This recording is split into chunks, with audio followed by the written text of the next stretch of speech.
Hello, everybody, and welcome to the Thursday edition of the Full Count MLB Sports Betting Show presented to you by SportsMemo. My name is Eric Pauly, and as always on the Full Count Show, we'll be going over 3 MLB games tonight, as well as a best bet for the MLB slate today. It is just going to be a two-man panel today. It's going to be myself and my good friend, Dr. Chuck. Chuck, how are you feeling? Are you getting sick of me, or what's going on here? No, that's probably impossible. Hopefully it's the same, and we can have a good show. I like the back and forth here, and especially piggybacking off of really sharp capper like yourself, who I'm sure is having a hard time focusing on baseball with NFL starting tonight.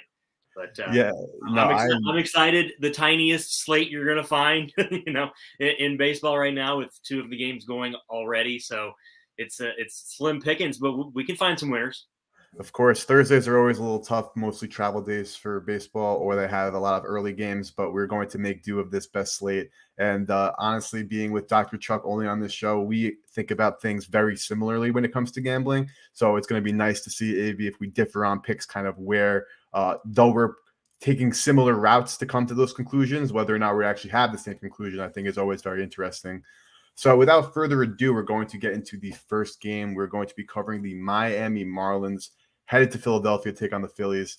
It's the final game of a 3-game series. Philly took the first 2 games, and they lead the season series 10-5 over the Marlins. Teams played 4 more times this year, but breaking down each team, I mean, the Miami Marlins are an MLB worst 7-23 over the last 30 games. They're 55-80 on the season, 29-42 on the road. The Phillies, they are currently looking at a postseason spot. They have a 4-game lead in the wild card. 17-13 in the last 30, 75-61 on the season, 41-30 at home. The Phillies are favored tonight, even though Sandy Alcantara is going for the Marlins because, well, let's face it, the Marlins office is horrible. Kyle Gibson is going for the Phillies. I'm going to pass to Dr. Chuck to give us his thoughts initially on where you're looking to find some value in this matchup. Coming to the conclusion of the regular season here, we've done, an entire season of MLB Full Count now on SportsMemo. So we've had a good taste of a bunch of different teams, figuring out what the slate's going to be each day. And we've had a lot of Marlins. And I have told you what the Marlins do. It's unfortunate. I love their starting rotation. It's way deeper than it even is at the major league level. Sandy Alcantara is pretty much a shoo-in for the Cy Young at this point. Whether you like newspaper numbers or if you like metrics or analytics, it's pretty much him. It doesn't really matter that they can't win a game. Sometimes that's the case with him. And obviously you want to hear more from me than just flat out, if you hold a ticket for an over in the Sandy Alcantara game, I've told you it's your funeral, so good luck. Kyle Gibson at home is even better. I love everything about this under getting a 7. I don't know why this is a 7 and not a 6.5. You mentioned it. It's the 3rd game of this divisional series. The Marlins have scored 5 runs. They have 2 1-run losses. We were here Tuesday. I told you to take the under, and I would probably even go to 6 or 5. It landed 3-2, and that was Nola and Luzardo. You could argue this is a better pitching matchup. Nola is obviously a better pitcher than Gibson. I like Luzardo a lot. Alcantara has had himself a season. I can't figure out why this is a 7. It's the only reason that it has me a little bit on pause. But I can't vouch for the Marlins putting up even anything against Kyle Gibson. Kyle Gibson in the division in this spot has 10 starts. 8 of them have gone under. The 7, 2 of them went over. Alcantara is a machine, a mowing down machine, even in the state the Phillies are in. And they're not lighting anybody on fire. Like I said, the Marlins have 5 runs. Well, the Phillies have 7 runs. It's 7-2 in this series. So I'd be all over this under. I would probably play under 6 again, look at maybe a first 5 under. But with these 2 teams, you haven't had to worry that the bullpen is going to explode. There's not a lot of anything that goes on for the Marlins as September hits. It's just unfortunate. This is what they do. Their offense goes from bad to pretty bad to abysmal. And I know I keep hammering on that, but you can probably take a team total under on both these teams and be looking pretty. You could maybe parlay some of the stuff in the matchup as well, but I think you're still going to get a hook on the first 5. Wild stuff. So I play under multiple different ways. I know Eric has an even more interesting way that I correlate with unders a lot of times than what he's going to look at. But you know, it's like Eric said, if you are playing on Thursday, you're still probably traveling. Someone's traveling, and it's a getaway day, and that's why not everybody's playing on Mondays and Thursdays. Yeah, you know, give me another 3-2 game here, and that's how I'm looking at it. So I don't disagree with you whatsoever on your angle and kind of how you came to the conclusion on the under, but I will give you a couple of tidbits that I know you have already considered because you've mentioned a couple of them, but maybe some other things just as some food for thought. First of all, the fact that Alcantara on the road this season, and do not get me wrong, I'm a big fan of Sandy. I actually loved him 2 years ago, and I was like, wait, watch this kid blow up. And this was the year I actually wrote about him to win Cy Young for FTM, but digression. Sandy on the road this season, 3.42 FIP, 1.16 whip, 3.30 ERA. Gibson at home this season, a lot better, like you mentioned, 3.71 ERA, still a high FIP at 4.23. This is the fifth time both Alcantara and Gibson are facing the opposing lineup for both of them. Does that give you any pause into looking at the under, or do you think that kind of is sitting in the bookmakers' minds as why they're setting this line at 7? Because shutting down another lineup over the course of 5 times over the course of a single season, especially when the last time each of these pitchers pitched against the other team, it's not as if they really like shut them down. Do you think that factor has what? Let me rephrase. How would you quantify that factor into that number, and would you put a lot of stock into the fact that they've faced these teams again going on the 5th time this season? So before we go right straight to me, correct me if I'm wrong. Last matchup they faced off, Marlins won 2-1. Am I wrong? No, you were not wrong. Just last time Gibson faced the Marlins, though, he allowed just 2 runs on 6 hits. Yes, they were low-scoring games. Yes. Yeah. So no. It depends. The way I look at facing someone multiple times, and this actually came up on Twitter this morning with the SDQL crowd and Joe Meyer and those guys, and they're amazing over there, getting everything back, as well as Give Me the Dog. Different people are going to like different sites better. I think it depends on the level of the pitcher. And so you probably aren't surprised that there are 2 guys, and this was the tweet this morning, there are 2 guys that have 5 wins against the same team this season, and it's Verlander and Gausman. Now, no surprise, these are 2 of the guys that are perennial Cy Young candidates. Gausman's newer on that front, but I think he always had that potential, even though he bounced around to the Braves and Reds and Giants, and I think he's found his home. So I think you have to take, how do you feel about the pitcher? I'm almost always going to be a pitcher greater than lineup guy because of the way that you can vary stuff, but the more familiar you get with a pitcher that isn't top tier, I would be more worried because they both are. If this was Bailey Falter versus Sandy Alcantara, maybe I wouldn't be as pumped about it. If this was, I mean, who are we looking at? Sanchez. You know, I trust Kyle Gibson at home, and especially it's because of the lineup he's facing. And I guess that's where I'm looking at it. I think maybe he underachieved last time out because the Marlins are only getting worse. And I think, you know, success breeds success. There's nothing going on positive in that bullpen, in that dugout. They're still away. That's no fun. And so you're telling me a couple of these Reds pitchers that, you know, are facing someone for the 5th time that aren't Mike Minor facing somebody for the 5th time. Give me that lineup, you know? And so I parse it out by starter versus lineup. I don't know if I have objective evidence for that other than really top tier guys like Verlander and Gausman that have 5 wins. But that list is usually going to be not the poor start. You know, Johan Adon is not going to be on one of these lists where he faces someone 5 times in a row and it works out as he goes on. No, I completely see that angle you're coming from. I was just curious, thinking about kind of pricing on the total there and kind of just picking your brain a little bit, because I always do get some pause when a pitcher, regardless of their stature, is facing a team for the 5th time for the season. That is a big time. Of course, happens a lot in divisional play. But again, a pitcher of Alcantara's stature, you know, his credentials this season are not to be debated. They're just facts how good he's been.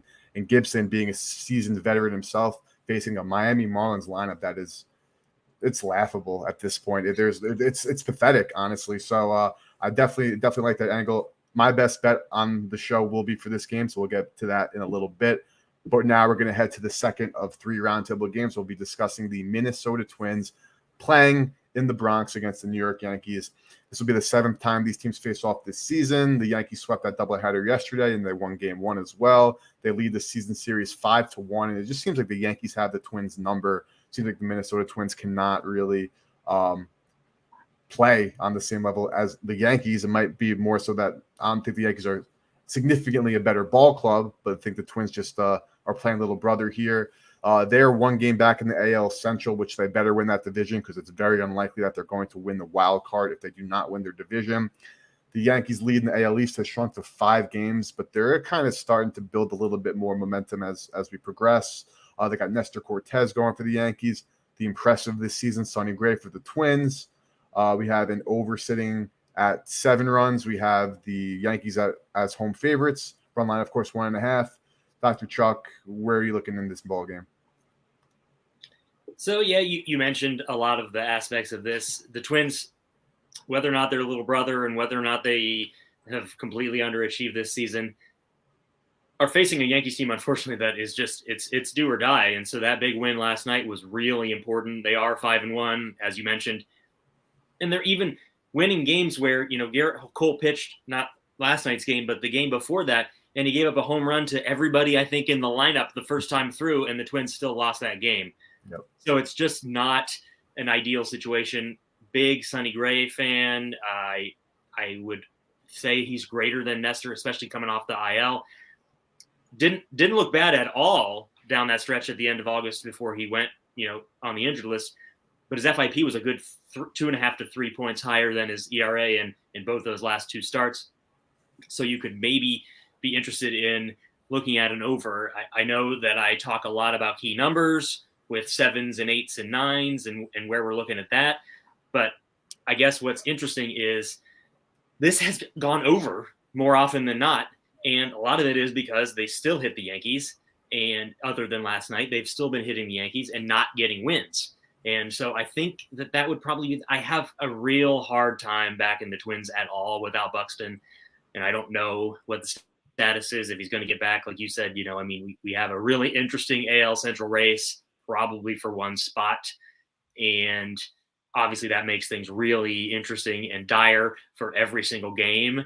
But the Twins, unfortunately, this series probably could have been circled as a low-hanging apple for Rocco Baldelli's team a while ago because the Yankees probably were going to have a Dodger-esque lead, and that didn't come to fruition, and now Aaron Boone is up against it just as well. And so I'd have a hard time backing anybody but the Yankees here.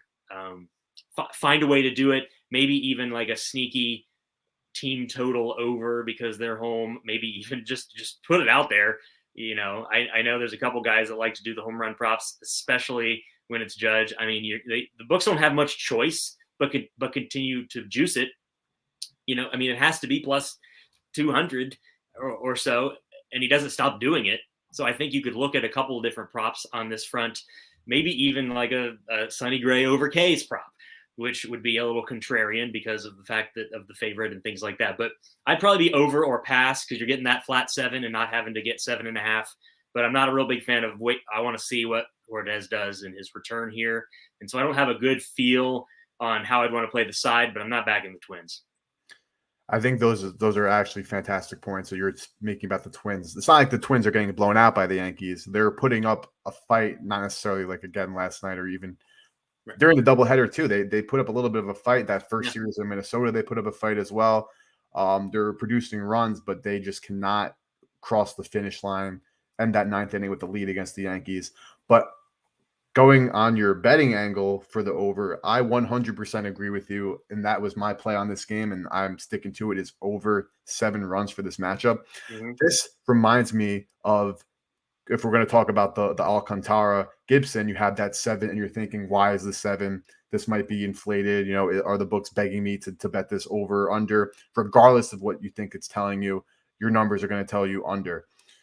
Looking at this matchup, I think it's kind of the exact opposite, regardless of what you're seeing, because if you're looking at newspaper stats or even, of course, more advanced statistics like FIP is going into batting average against, players left on base, WRC, so on and so forth, you're going to be probably looking at an under because you have Nestor, even though coming off the IL, at home with a 2.20 ERA, a 1.73 batting average against, a 0.87 WHIP, and a 2.96 FIP. You have Sonny Gray, who's been amazing at home as well as on the road. His splits 3.41 FIP at home, 3.42 FIP on the season, who is really a great pitcher.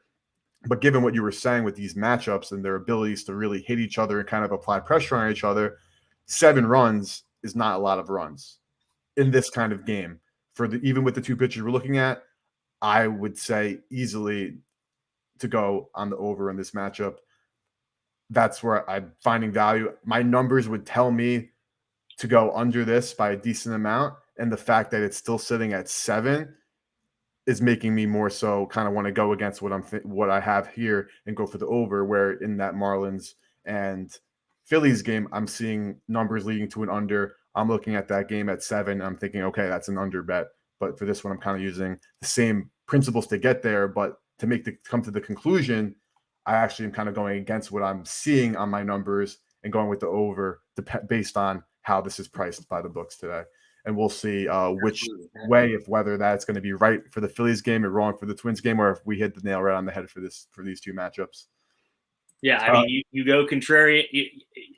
Give me a contrarian bet, and I'm probably going to love it. Exactly. I think, like, again, the Miami Phillies was too kind of obvious to even be contrarian, but I think going over in this matchup is the contrarian play, and I'm all for it. So finally, the third and final game before we get into our best bet, so definitely do not go anywhere, is going to be focusing on the Chicago White Sox in Oakland taking on the Athletics. The great Dylan Cease is pitching for Chicago, the one true spotlight for the White Sox in an abysmal year, even though they still find themselves somehow just 2 spots out of a postseason game as well, and they could definitely be playing October baseball, even though this team was supposed to run away with the division. The Athletics, they have J.P. Sears, left-hander, going on the mound for them. At one point this season, the Athletics were just as good, if not better, than the Orioles as covering the run line as a dog. They still are in the plus money, 64 and 59 this season, but that used to be a much higher discrepancy. So it looks like the Oakland Athletics are truly playing to their form, which unfortunately for them is a bad baseball team. It is the first game of a 4-game series. These teams faced off in Chicago, and the White Sox won that series 2-1. The White Sox are significant dogs, laying around minus 200 on that money line. Run line's 1.5. Another total of 7 runs. Chuck, talk to me. Where are you looking at for this matchup? Yeah, talk about 7s are wild on the show today, huh? So if you like 7, you're getting a pretty boring number, as 7 has proven to be, despite universal DH, 7 has proven to be the number that you put up even in all AL matchups, and it's fascinating. I pretty interested because these teams both are playing on a Thursday. White Sox had to travel. A's are still at home off of a Braves series, where we had the Braves to kind of wallop them on Tuesday, and that did not work out. They just kept coming back like a gnat. Like every time the Braves would put up multiple run inning, the A's would come right back to it. And we had the run line because it's just too big of a juice, and they won 10-9. Braves normalized that series last night, 7-3. White Sox coming off of a really nice offensive performance against the Mariners in games that they just really have to have. And they really have to have these A's games. You brought it up. They were supposed to run away with the division. Nothing has worked out for them at all. Lance Lynn did not find the fountain of youth, and they let Carlos Rodon go for whatever reason. And Anderson has been injured or suspended, and Tony La Russa is whatever's happened with him. And if he should have even, Tony Finn would probably have a lot to say about how the hell he even got a job. But they have to win these games. They have to win when Dylan Cease is pitching. And I think that it's just too much to know. You got that big win yesterday. This should be a huge step down in opponents, effort and ability. They're playing J.P. Sears. They've been crushing left-handed pitching. They scored 9 runs. The Braves scored 7 runs and 10 runs in the last 2 games in Oakland, where runs go to die. And so, of course, you're going to have a lot of runs scored in this game, right? And Vegas hangs a 7, and they hang a 3.5 on the first 5 with these 2 guys going. And I guess a lot of it has to do with Cease, who is kind of a strikeout machine. And if things had gone a little bit better, would probably be a Cy Young contender as well. I really like the under again in this game. I probably like the first 5 under, and we'll get into it even a little bit more without giving away too much, but it's only in a few minutes. But both these pitchers have been pretty solid. Sears is underrated coming from the left side. I think that both of these offenses are in a letdown spot. I think 2-1 after 5 innings it would be a lot. I like a lot to do with the A's never scoring. I think you score 9 runs and lose, and then you come back the next day and you lose again. I think they might have gotten up a little bit more for the Braves. They're the World Series champions. White Sox, the story has been told, and I just don't see any way that this isn't a letdown. Cease probably just mows them down. I don't have numbers. It's hard enough to find numbers on what you do after you no-hit someone. What do you do after you almost no-hit someone? I think his form will be just right back, maybe even better. We could see this guy do like a Lincecum type back-to-back Homer Bailey thing here even and get close to it. And that's part of my play. And I'll tell you a little bit about more later. And I want to see what Eric has to say about this, if he thinks that there's going to be all kinds of runs scored in Oakland today. But, 7-7-7. We made a case. I hope nothing lands on 7 for what we've given out on this show so far. Yeah, no. So I love where you're going with this game, but personally looking at this, and this is just going to preface everything by saying this, I don't think I have an edge anywhere in this matchup, and it's due to a couple of things that you mentioned. So the White Sox in a series against the Mariners, obviously the Mariners have been very, very solid this season, looking at a playoff spot.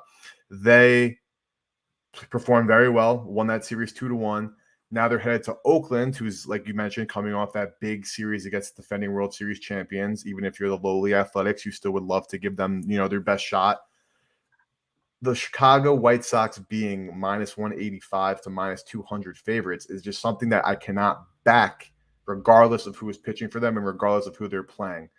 Now, ironically, the White Sox have been slightly better on the road this season, so this could be another good spot to maybe lay the run line. You're getting that -110 around if you want the Chicago White Sox to win by 2. Despite this competition level and that the White Sox should have this sense of urgency, the way that this ball club has performed, and I know La Russa stepped away and they've been doing a little bit better under this interim coach for the time being, I can't stand here and say I'm going to lay $1.85 on Chicago. I can say that maybe the -110 even odds for them to win by 2, but I also don't think I could lay around +100 even odds on the Oakland Athletics to cover a 1.5 run spread against one of the better pitchers in the AL coming off a fantastic performance. So something to know about this industry is when you don't have an edge, do not bet. And it's plain and simple. I love hearing Chuck's angles, and I like where he's coming from this game, and I'm excited to hear his best bet on this game in 2 seconds. I'm personally going to pass on this matchup. I'm interested to see if the White Sox can take care of business tonight, because on paper, again, they have been the best team in the AL Central. Of course, the injuries, the La Russa, and they're clearly not. They're 69-68. But coming to the season, they had such high expectations. So I'm excited to see whether or not this kind of run they've been on, that series win against the Mariners, inspires confidence and this team makes the playoffs and maybe wants to stick around for a little bit longer in October, or if the Oakland Athletics expose them for what they are, which has been an overrated bunch of characters this entire season. So any follow-up comments, thoughts? No, absolutely. That whole division, I don't envy being a fan of an AL Central team and you being the team that made the playoffs, because it's just probably not going to go well. We will leave the AL Central to our good friend JM Sports. Yeah, He can worry, lose sleep, lose his hair over that division. Mm-hmm. I'll personally be looking elsewhere. Let's go Orioles. So that brings us to the final portion of the show. We just had Chuck hyping up what he had going. His best bet was on this past game. So we're going to go right to you, Dr. Chuck. Can you tell us, for starters, what you have going on for the premium side, whether or not it be other sports or some baseball tonight, or even some tennis? I know you love the tennis. And, of course, dive into that best bet of the day for us. Absolutely. So just quickly before we get into it, I have a 5-unit U.S. Open semifinal play up now that you can get, as well as I have my college football weekend package and my NFL weekend package, and working on – I tried to get up on Friday or Saturday the NFL prop package for each Sunday's plays, and that's usually going to be priced pretty well, lower than the regular plays, even though I kind of think sometimes those are bigger plus EV than sides and totals, without, even though that's a bad word. But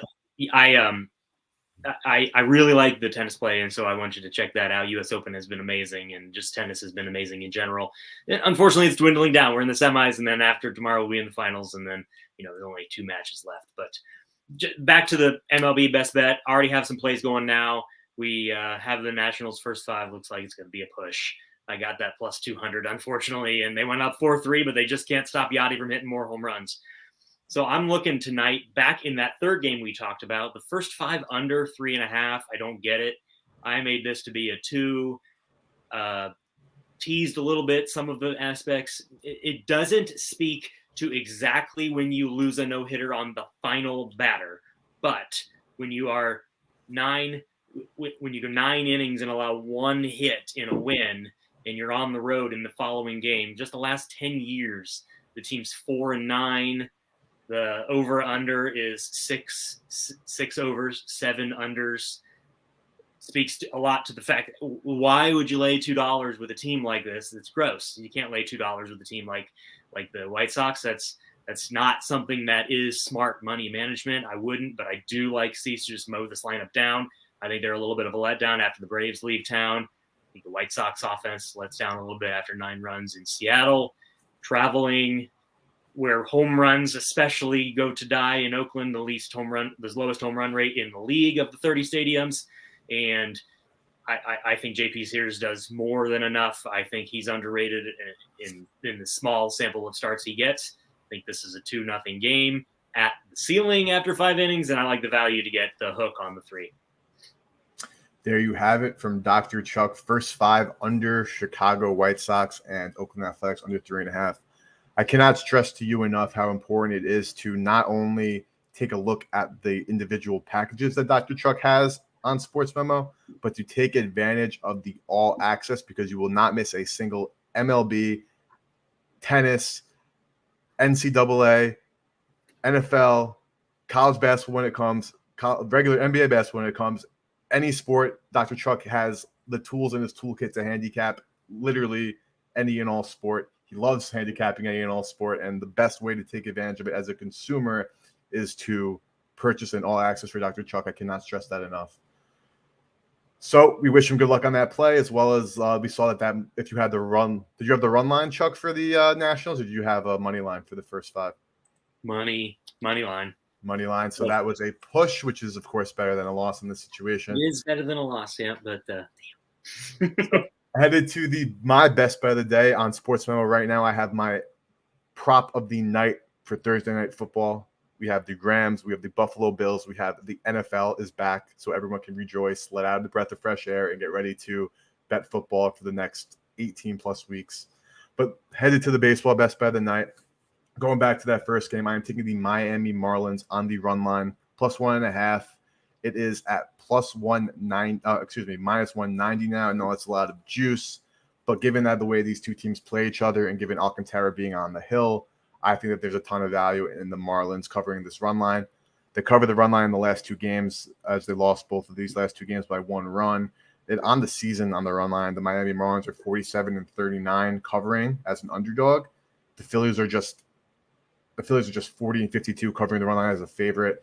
Alcantara is definitely the better pitcher in this matchup, but knowing that the Marlins offense is probably going to give them any run support, it's going to be tough. But I don't see the Phillies winning this game by more than 2 runs. I expect Sandy to keep the Phillies lineup in check, and I expect the Marlins to at least give Sandy 1 run of support, which will be enough to maybe not win the ball game, but cover that run line.